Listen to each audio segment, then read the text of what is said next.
वफाकी दारुल-हुकूमत इस्लामाबाद के सबसे बड़े अस्पताल पिम्स में बनाए जाने वाले कोरोना स्क्रीनिंग सेंटर हिफाजती म्यार पर ही पूरा नहीं उतरता। पिम्स अस्पताल के दाखिली रास्ते पर बनाए जाने वाले कोरोना स्क्रीनिंग और रजिस्ट्रेशन सेंटर ने आने वाले दीगर मरीजों की जिंदगियों को भी खतरे में डाल रखा है।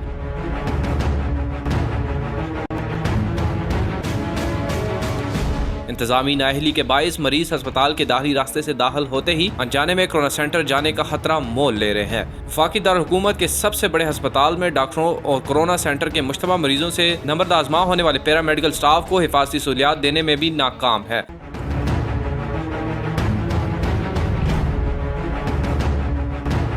अस्पताल के स्टाफ को दिए जाने वाले मास्क और दस्ताने भी कोरोना वायरस के लिए हिफाजती इकदामात पर पूरा नहीं उतरते।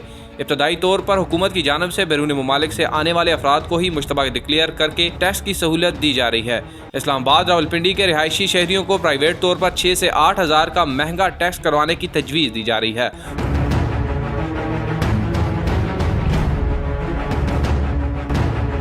हुकूमत अपने किए जाने वाले दावों के बरक्स नाकस इंतजामात अस्पतालों को कोरोना का अफजाइशी गढ़ बना सकते हैं।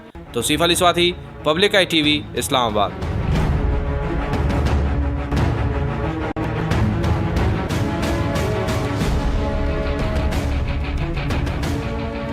कोरोना वायरस के मरीजों की तादाद 1 लाख से